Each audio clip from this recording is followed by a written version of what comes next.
What I've noticed, especially in many startups or many companies, is that if you wait until the organization feels overwhelmed, like it's already too late. So I think I'm constantly just asking myself and my team, like, as we grow, how do we ensure that our managers are also growing? I think about that question often because when you do take the time to think about it at its core, I think the truth is that culture doesn't scale through policies, right? It scales through your managers. And your managers are the people who are actually shaping how the work happens day to day. And so investing in manager development, I don't think is just a learning initiative. I actually think it's a business strategy. Welcome to the Leader Lab podcast. I'm Michaela Mathry, Chief Marketing Officer at LifeLabs Learning. If you're a senior people leader, you're navigating a workplace that's changing faster than ever. This season, we're exploring what it really takes to build resilient and adaptable leaders, managers, and teams. Let's dive in. Welcome to the Leader Lab, everybody. So thrilled to have you all with us today. My name is Michaela Mathry. I am the Chief Marketing Officer at LifeLabs Learning. Today, I'm absolutely thrilled to be joined by Sara Marzitelli-Sanchez. She is the Vice President of People at SonderMind's, where she partners with leaders to scale teams, strengthen culture, and build the operating models that support sustainable growth in mental and behavioral healthcare. We will hear more about SonderMind's, I'm sure, as the conversation goes on. But if you're not familiar with them, they connect people with licensed therapists and psychiatrists nationwide, making high-quality mental health care more accessible and personalized. So I'm looking forward to diving into that a little bit more. Sara, in particular, brings over 15 years of experience working across venture-backed startups and global organizations. She's led people functions through rapid growth and transformation across high-tech, real estate, tech, fitness, and consumer brands. We are so thrilled to have you. Welcome to the Leader Lab, Sara. Thank you. I'm very happy to be here and happy Friday. Yes, thank you. Just so folks know, Sara, where are you beaming in from today? I am actually in Victor, Idaho. For those that don't know, it's about 30 minutes outside of Jackson Hole. Usually give that landmark and people understand it. So happy to be here from the Midwest. So glad to have you. And I am calling in today from Charleston, South Carolina. So really looking forward to the conversation. Let's go ahead and dive in. We start every episode of the Leader Lab with the same question. We are obviously at Life Labs really interested and really committed to behavior change. And that is the focus of a lot of the work that we do. So I'm curious, what is one small behavioral shift that you have made recently as a leader? And can you tell us a little bit about the impact of that change? Yeah, it's a great question. And love thinking about this one. For me, recently, I've really been working on, particularly with my team, asking one more question before offering a solution. So often in team settings or meetings, people are coming to me for my opinion, and I'm usually pretty quick to give it. I just sort of react, but I'm taking a moment to pause before I do that and ask more thoughtful questions to the team. And what's been really interesting and insightful to watch from that is that people usually have the answers already. They more so just want validation. And so it's great to see sort of them go back into their brains and uncover whatever solution it is that they were questioning that they need some thought partnership on. That is such a great example, but takes conscious effort, right? I think especially I've noticed this in my own career. The further I've gone in my career, the more experience I've had, the more I'm like, ooh, let me jump in because I can see around the corner. But it's really so critical. And I like your call out that when you ask the question, you actually realize that they have a sense of where to go as well. And it's just giving that space to really. Yeah, I think it's more so been about validation for a lot of folks in a lot of ways. They're already thinking of it, they're already forming an idea, and they just want someone to say, "Hey, that's the right direction." But I think if we just pause and ask a couple more questions, they kind of come to the conclusion on their own. So it's really nice to see, and it's just something that I personally need to be better at, if I'm being honest. Yeah. Do you have a particular question in your back pocket that you tend to ask, or is it usually pretty contextual to the conversation? I think it depends on the situation, but I think the easiest one that comes to mind when I think about it is like, what do you think about that? Or why do you think that way? Or tell me what your thoughts are about whatever the topic is. And it usually just goes a little bit deeper into their own mindset and their framing of how they're thinking about something. And it's almost like talking out loud when you answer that question. You're almost coming to the conclusion yourself, which is great. Ooh, I like that. That's a good one for folks to take away. All right. I'd love to hear a little bit more, Sarah, about your background. So if you can give us a little career tour, what brought you to what you're currently doing at SonderMind? Tell us about kind of that journey. Like, I want to say most HR folks, I didn't naturally start in HR. Actually, I started in the legal sector. So I initially thought that I wanted to go to law school, work in the public defender's office, and I started working in-house at law firms and for big consumer organizations. And I was mostly focused on labor and employment law. And so a lot of my responsibilities and my function was really around supporting HR leaders, helping them navigate complex employee relations matters, dealing with lawsuits and garnishments and writing policy and procedure, you kind of name it. And these were really big companies. I mean, 15,000 to 100,000 people. I decided at some point, I can't exactly remember when, that I didn't want to go to law school. I was at J. Crew at the time, and my boss was just really great. We still have a relationship today. And he said, "Why don't you spend some time shadowing some of the field HR team? You still do your regular job and see if you like that exposure, sort of the other end of HR."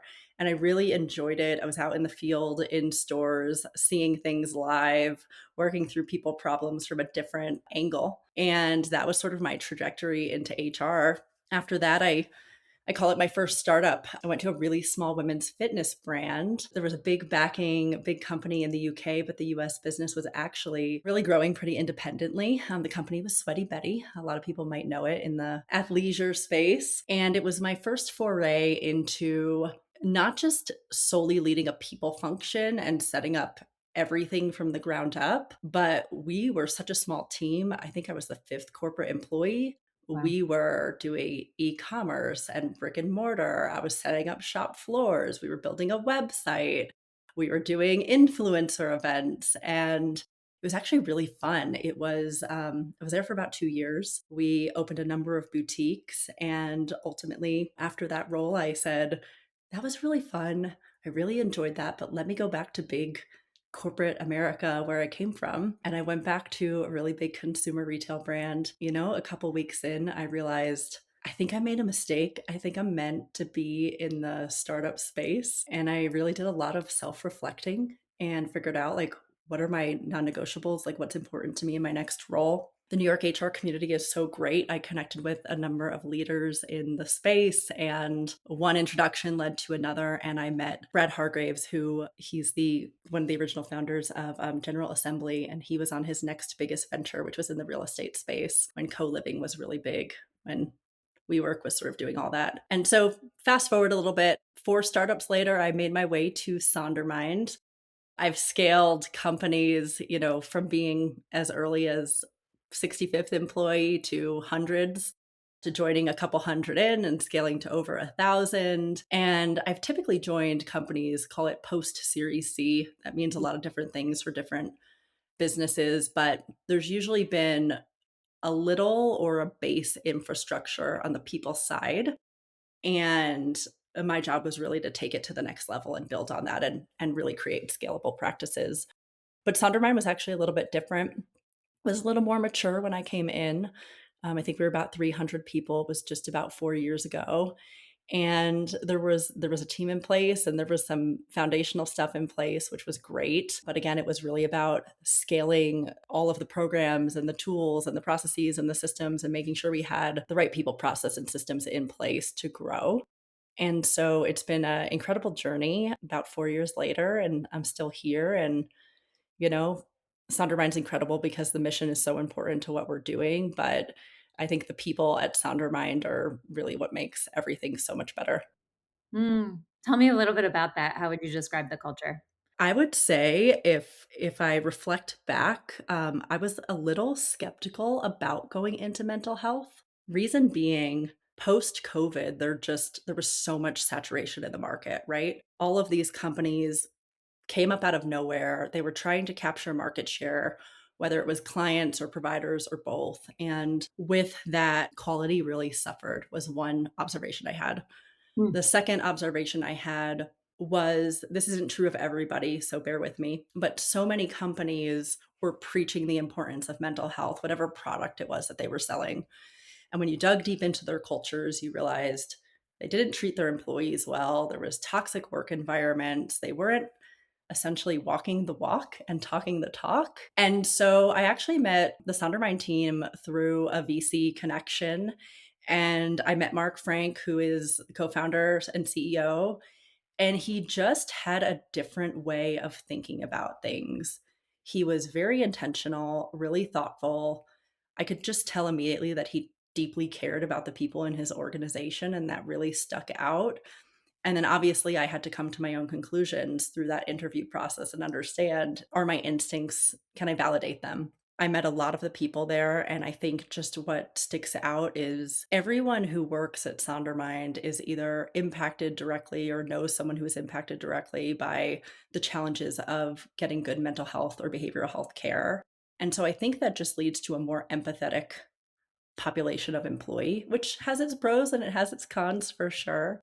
But how I describe the culture is that people genuinely care about the people next to them. You'll constantly hear new hires say, I know how busy everybody is, but it's so great. No matter what question I ask or who I tap on the shoulder, virtually or not, everybody is so willing to like stop their day, take the time out, and really invest in whoever it might be to explain something or take them through something. We have values, of course, like everybody else does, but we have a couple that always stick out to me. One is called Lightful. It's about assuming positive intent in others. And the other one's about being bucket worthy. It means a lot of different things to a lot of different people. But for me, it's about keeping your own cup full. And like you can only bring your best self to work if you're taking care of everything else that's important to you, family, friends, things outside of work. And I would say Mark and the leadership team really exude our values in a big way. Like they show up constantly every day and make you realize that yes, we're all here to support this great mission. And yes, we're all here to work hard and push the boundaries and, solve hard problems. But at its core, like if you're not taking care of yourself first and foremost, how can you help our business? And so I think that's what really sticks out to me. That continues to be true about SonderMind, and it's really special. Wow, that's so unique, and walking the walk, it really sounds like as Mhm. well in terms of the leadership modeling that Yeah. for the Yeah. team of the company. You have been in the HR function in so many different industries and so many different types of scale. So I'm curious, like, how different is the HR function across industries? You just have such an interesting trajectory and background. Like, does it vary a lot? Do you see a lot of parallels? Is it more similar than one might think? I actually think the fundamentals are probably consistent across any industry. I mean, at the end of the day, people are complex beings, right? And so there's the people component of HR and teams and scaling teams, and then there's the business component too. And I think my lens has been I love learning. I love solving hard problems. I love challenging situations. I'm a huge builder at the end of the day.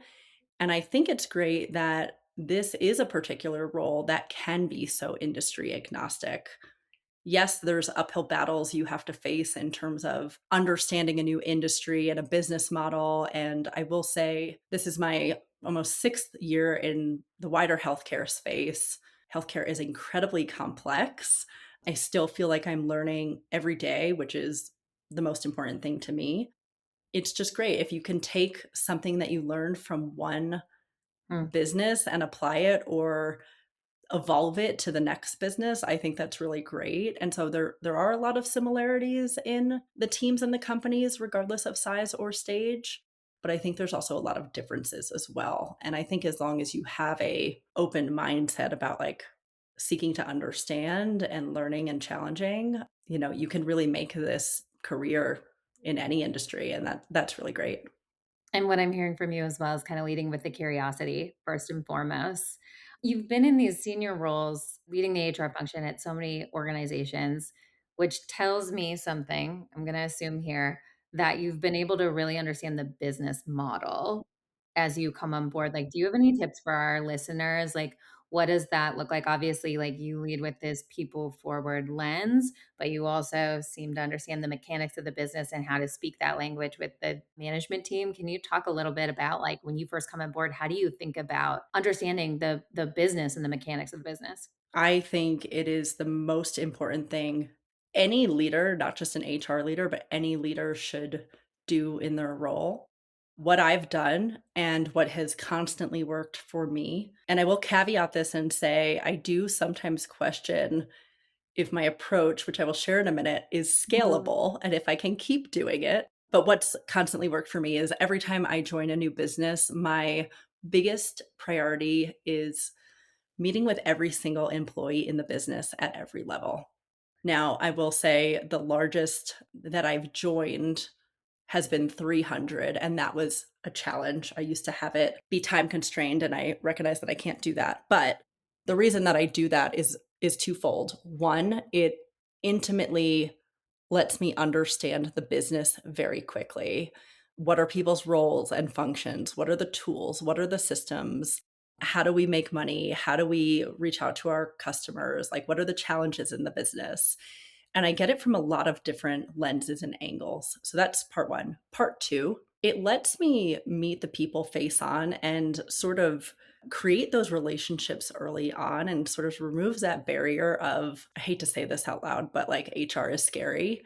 Yes. And when you put a face to a name and you start to understand people's roles at every level more intimately, they also recognize that you're a human and can be authentic and are actually here to help. And so the result of that practice that I've been consistently doing lets me connect the dots across the business and across departments to say, I heard this thing over here, but I also heard this thing over here.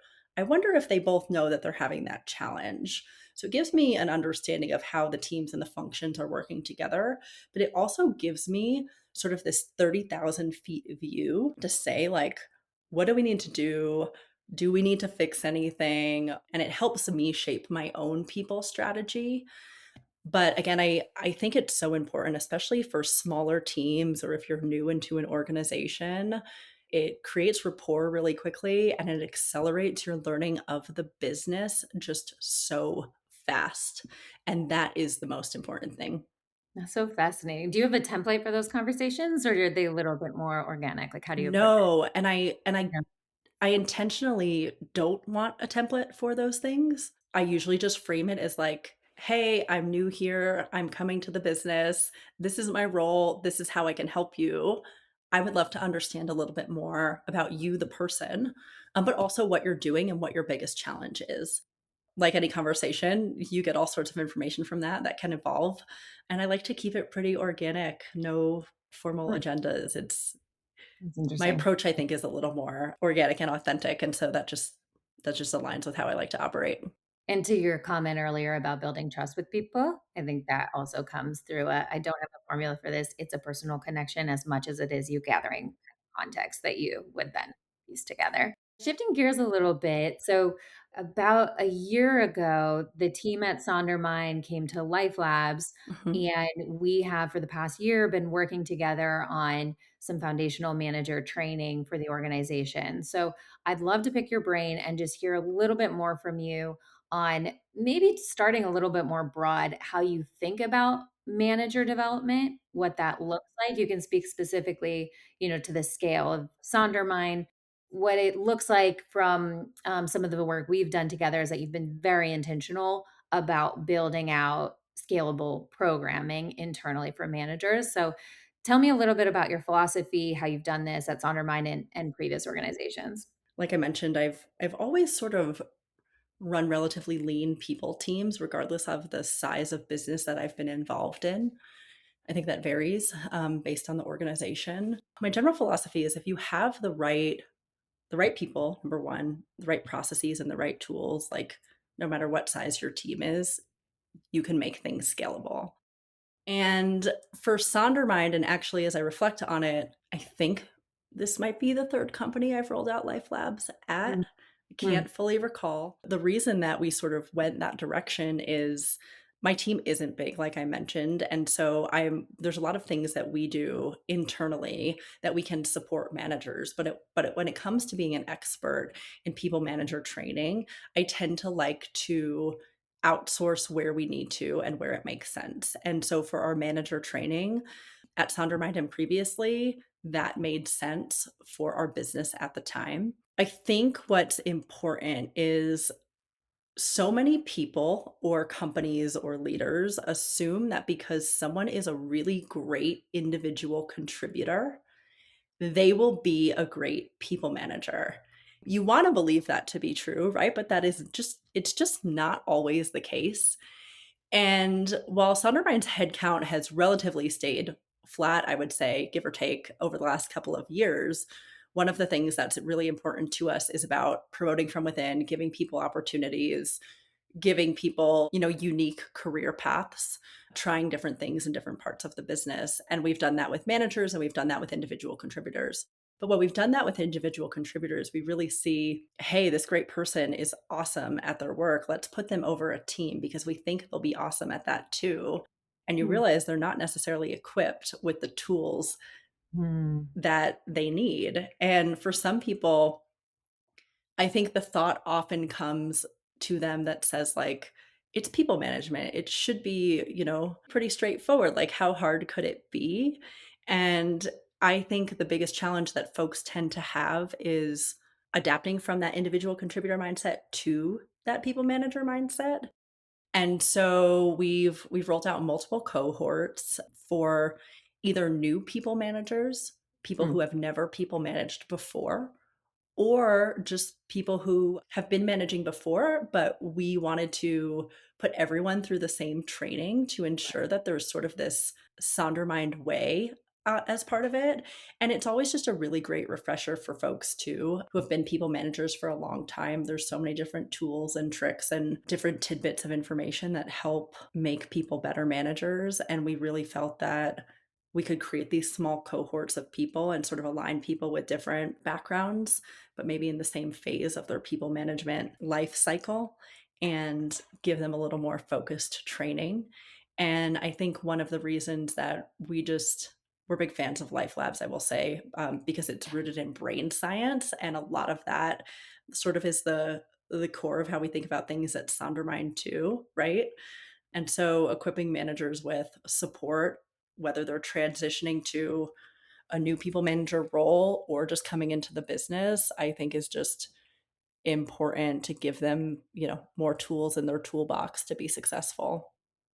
That's such an interesting parallel. I didn't even think about that, but the work that you do at SonderMind's so rooted in the sciences, right? And candidly, it's one of the reasons I joined Life Labs as well, because I'd been through manager training in the past. Also, my background's in scaling startups. And when I took our workshops, I was like, oh, this is the most relevant and Mhm. full training I've Mhm. been a part of. And even now, we actually just went and put our leadership team through Manager Core in January. Mhm. We've all taken it, but we're like, we need to refresh and kind of level set. And I think there's a lot of value in that shared vernacular. And like, yeah, you may have, had a method for giving feedback at a previous organization when you come to, a new company with 20 years of experience.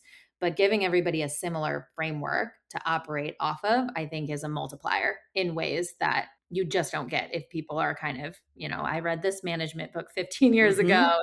I'm coming from this corporation where I did 9 months of manager training. Like just a lot of Exactly.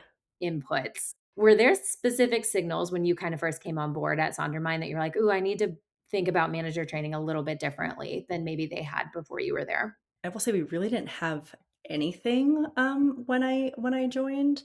And so we started with what can we do as an individual team, right? What can we do to immediately support people even though we don't have like a full program in place?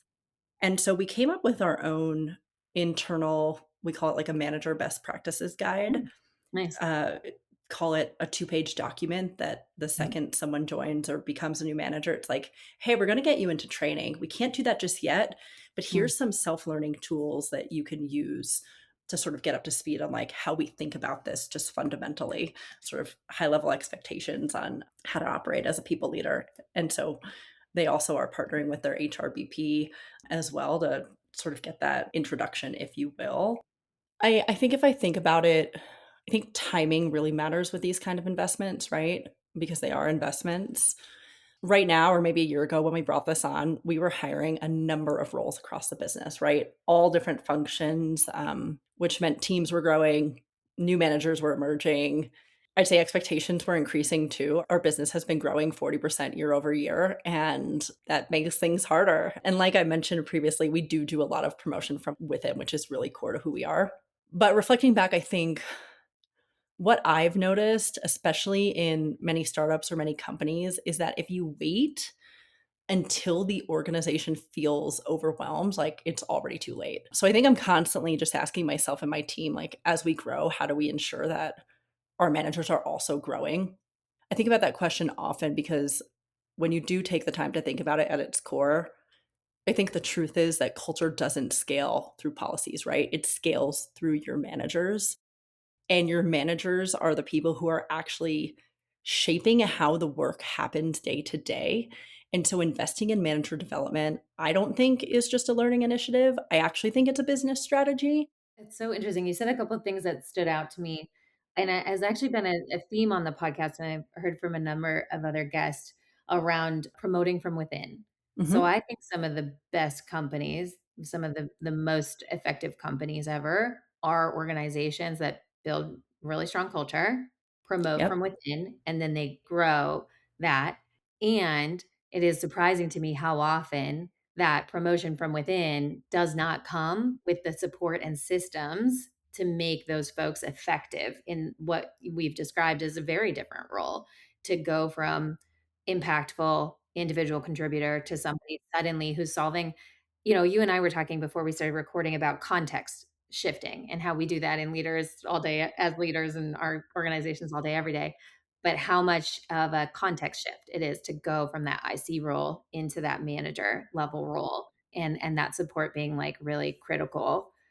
And I loved your comment, Sarah, about like if you're feeling the pain from it, which I would sometimes describe as like I think we oftentimes hear from folks on employee engagement surveys is where some of this tends to come out. They're like, "Ooh, like we have inconsistencies or managers who are underperforming based on some surveys," or So we have to do X, yes, right? yes. Yeah. So how to go do the thing or, regrettable attrition. I think oftentimes like we hear this and I think it's absolutely true. People don't leave bad jobs. They leave bad Mhm. managers. Of Um, course. the other side of the coin that I think a lot about these days is just how much pressure is on that middle management tier, right? Mhm. We have just a totally different context, and we'll talk about this in a second. I want to pick your brain on kind of AI in the world of HR, but we have a totally different business context now across every single business when we think about the impact of AI. And I think about the expectations that we're now putting on people managers to Yeah. manage tech in a different way. So I'm kind of curious in this new world, in the new context of what I think of as like the AI transformed workplace. How do you see managers who are succeeding and doing really well, and maybe those that are struggling and need a different kind of support? I think maybe one pattern that I would say probably stands out pretty consistently, the strongest managers probably see their role as developing people, not just delivering outcomes. Delivering outcomes is obviously important, but they see those things go hand in hand. When I'm thinking about SonderMind in particular, I think the best managers, they're clear about expectations. I think they create psychological safety, and I think this is something that I personally like to do. They give feedback regularly instead of saving it for formal reviews. That's really important. And it's really important to emphasize the word feedback. Feedback does not always have to be negative feedback, it can be positive feedback. And that is just as important because when you're giving both regularly, it just creates a better relationship and dynamic and trust between the manager and the employee to have more open and honest conversations. I think the best managers are the ones that recognize that also management is probably not about having all the right answers, right? It's where they are creating the environment where their teams can do their best work. And I think if I think about the ones maybe historically who've struggled or are still operating under an old mindset or as an individual contributor, I think the ones that struggle in that transition are probably the ones that are still focused on solving problems themselves rather than enabling their teams to solve problems. And that shift from doing the work to leading the work is actually one of the biggest transitions in leadership, and it is so hard for people. It really is incredibly hard. I'm thinking back to a conversation I had yesterday with one of our SonderMind people leaders who is an incredibly strong people leader. And she said, I need to stop doing this myself. I need to remember I have to delegate. And me delegating also like challenges my own team and gives them opportunities to learn and grow too. And it's a really good reminder that even someone who's been managing for a number of years, it's how do you empower your team to do work and you be the leader of also doing that? It's so interesting. So I don't know if you've taken it yet, but we just launched a workshop on delegation, and I've sat in on a number of these. We have our memberships of public workshops, and something that comes up often in that is it's a mental shift, It's totally right? a mental shift. It's like, okay, I understand, and we have some great tools that we teach in the workshop on how to delegate, but Mhm. getting to the mindset of when it makes sense and how you have to let go of control in a way, right? Like, you're literally For stepping sure. like, new way of yeah, producing results that are not like, you own them at the end of the day, and they're not you doing them.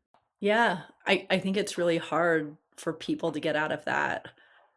Well, I can do it faster and I can probably do it better, so let me just do it myself, but, like, that is not your job anymore, or that's not your primary job anymore, right? It's a really, really hard mental shift.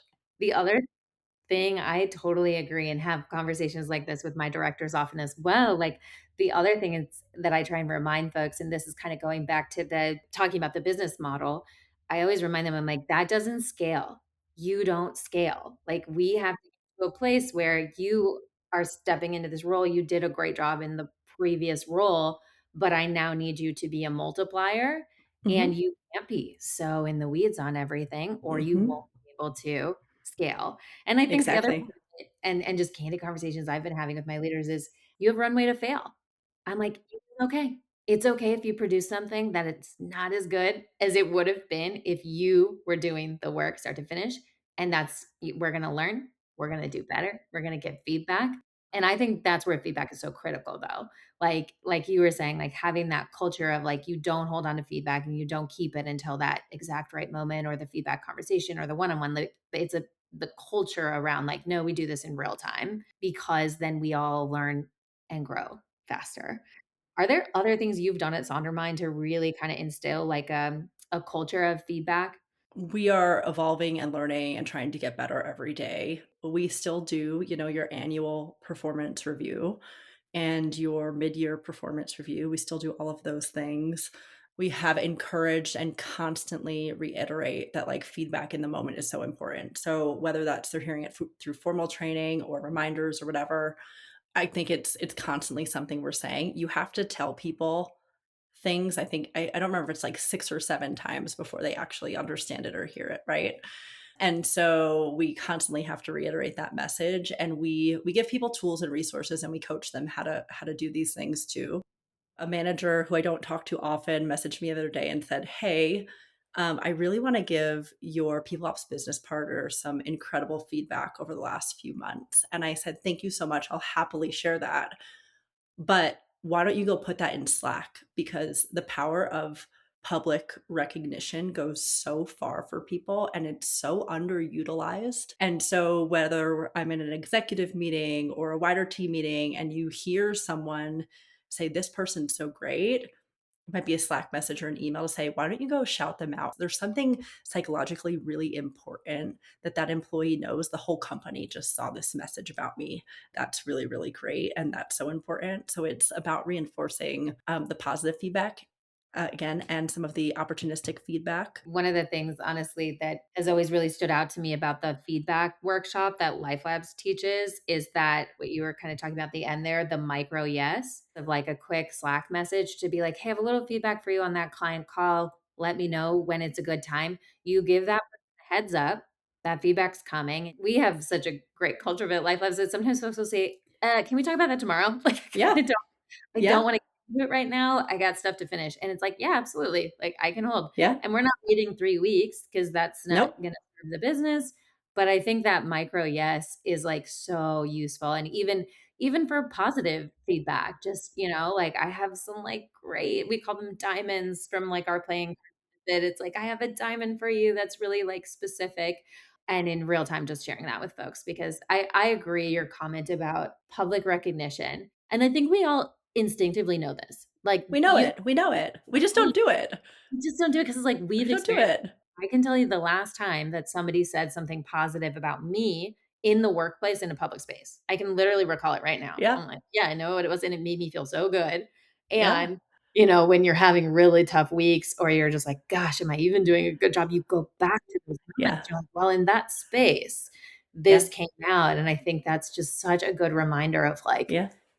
simple, and yet it takes time and intentionality. Mhm. And I think something as a leader that I've really tried to do as well is be like really specific in those diamonds that I'm giving because it's not as effective to say like, "Oh, you did a great job leading that client call."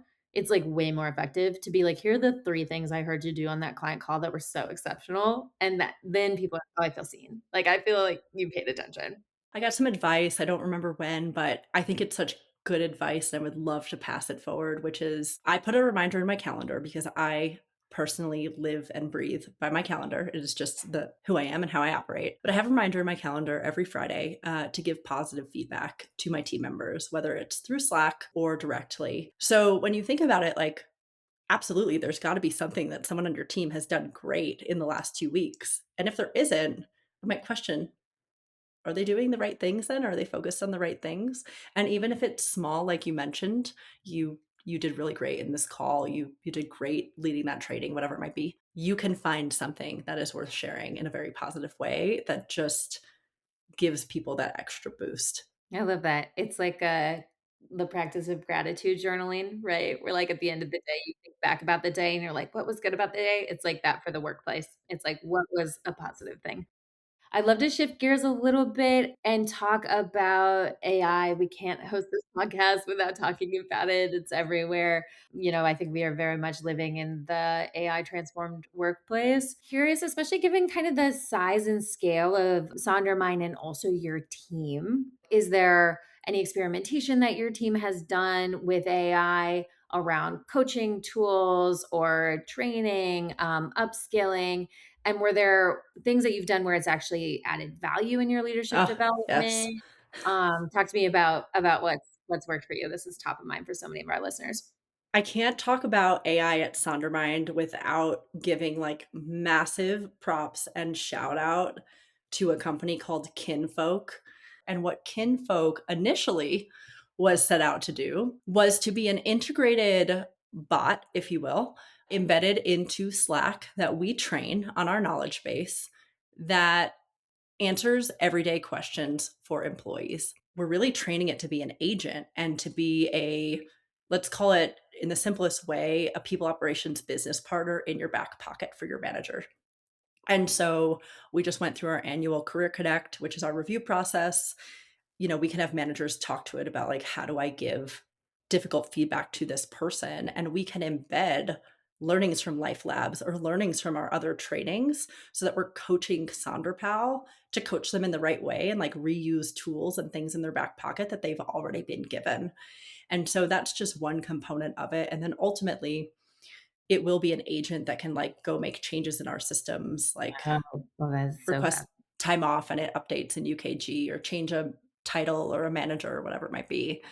And so that alone, I think, has really just taken off in a big way to the point where other teams have now come to us and said, we want to take Kinfolk and we want to build it on our knowledge base and use it for training and other different avenues. So it's been really cool to see.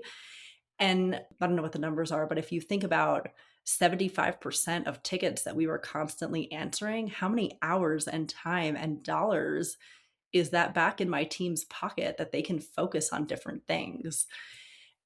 We spent a lot of last year, I think, like a lot of companies, just understanding what are the tools that people are using. And while people are using a lot of tools, adoption hasn't been consistent, right? I think that's probably people's biggest challenge. All of these companies and these CEOs are saying, you have to use AI, you have to use AI. And people are like, what the hell does that mean? I don't know where to start. And so We're building this program that we're going to launch at our company-wide offsite, which is in May, and it's going to start really basic. I mean, if you don't even know where to start, whatever tool you're using, Claude, ChatGPT, Gemini, you can describe to it what your role is and what your scope is and ask it itself, how do I use you to be better at my job, right? And so modeling that for people in real time so they can actually see will be great. And then we're going to do this entire workshop where people learn some basic skills or some basic prompts, go away, build something. We'll give them specific tasks based on what function or role they're in. They come back and they share.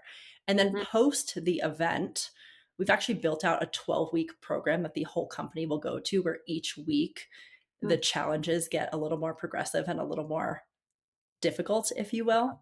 Yep. And we're gonna gamify it and give prizes and all of that and make it really fun. Yeah. But ultimately, the goal will be to essentially tag every role at SonderMind to some level of AI fluency, right? To your point, is this role a multiplier?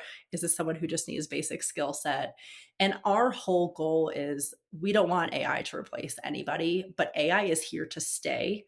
And so we are using our company resources to equip you all to be better in your jobs, Hmm. but you also need this as a life skill because it is not going away. So let us show you how to use some of this and show you the cool things that you could do in work and outside of work, and like Mm. experiment and try and fail and Framing, right? Yeah. let's see what you can do. I mean, like I mentioned, we use AI for weekly updates. I sometimes joke that I can't even turn on a computer, but I've created my AI agent to scour my Slack and my Gmail and like write my update for me so I don't have to spend time thinking about like what are all the things that I did this week? Like where did I spend time? It's just taken so much of the not so fun stuff of everyone's job and Yes. like Yes, and streamlined not it to gotten rid of it, but made it easier.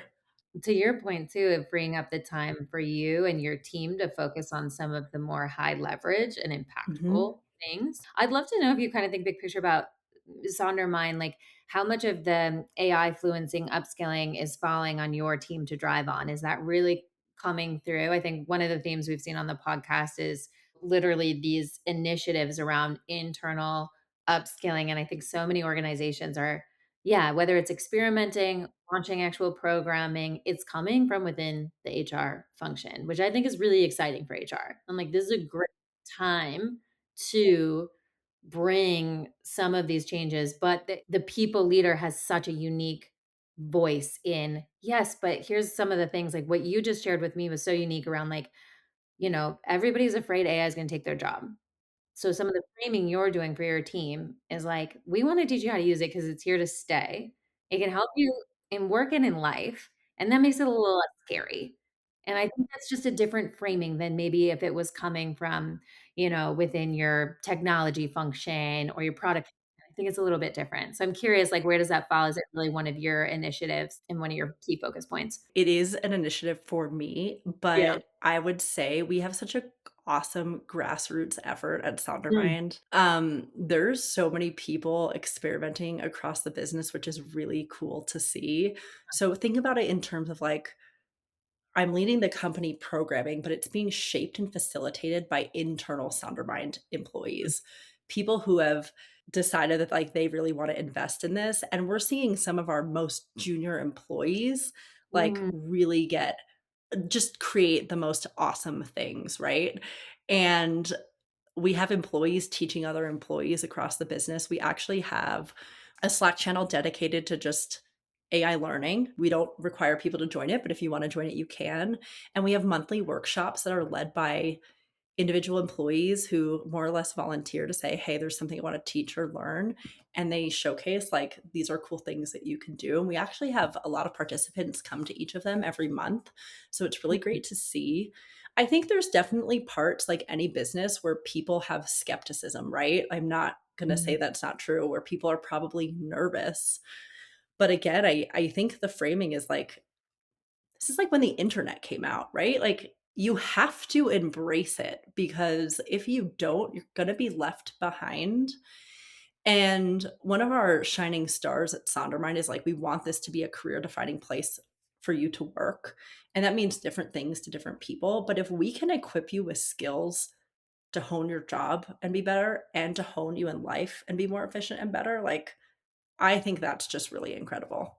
And it goes back to what you said earlier too, about the role of like good managers and leaders being both about outcomes and as much as people development and growth as a key part of that.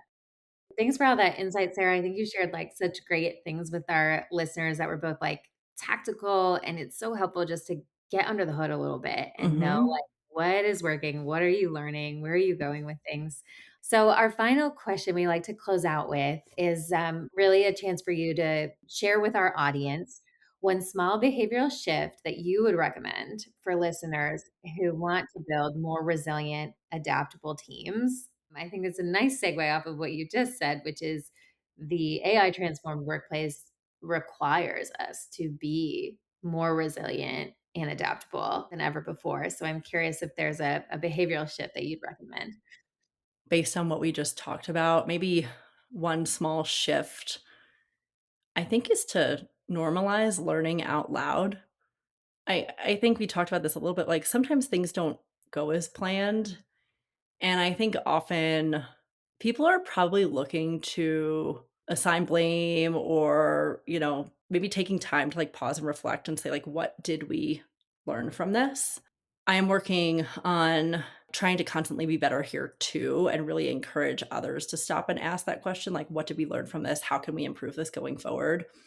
I Mm, think it really helps change the tone of the conversation from judgment to curiosity. And at SonderMind, one of our core values is authenticity. And I think this is one of the ways that it really shows up in practice. To me, authenticity isn't just about being open or transparent, that is part of it. But I think it's about leaders willing to acknowledge when something didn't go perfectly, when they're still figuring something out, or when they learned something the hard way, or, maybe simply just when they didn't know the answer. I mm, think when leaders model that kind of behavior, it creates permission for everyone to do the same. I used to be so afraid of, you know, showing up and not knowing the answer to the question, but now it's so valuable to say, I don't know, but I will find out. Let me come back to you on that. And that's really, really important.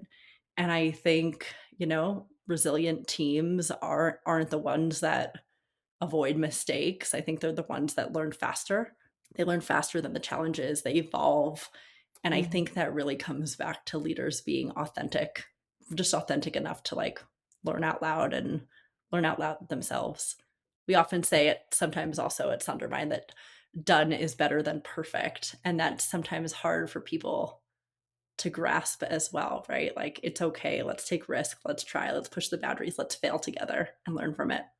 I love that, especially because as we've been talking about, so much of what we are tackling, facing, experiencing in the workplace today, we haven't been here before. It's like uncharted territory. And so I love that concept of learning out loud and also leaders modeling that. And I think one of the best ways to model that is like you said, just say, I don't know. Like I actually don't know. I don't know what it looks like to, do this effectively in this workplace, but like we're gonna figure it out. We're gonna learn Yeah. together. I'm Figure like, it oh, out together. We're in that's this together. We succeed as a team and we lose as a team, we got that's this. That's such a great message. Thank you so much for joining us today on the Leader Lab, Sarah. I have thoroughly enjoyed Yeah. the conversation. If Yeah. Thanks for listeners having want me. to find you or follow up with you, what is the best way to get in touch? Are you active on LinkedIn? Give us the rundown. I'm active on LinkedIn. If there's any active listeners from Denver, would love to meet up in real life. Big fan of that. And then my email is Sara Marzitelli at SonderMind.com. It's always a great way to reach out to. Lovely. Wonderful. Yeah. Thank you so much.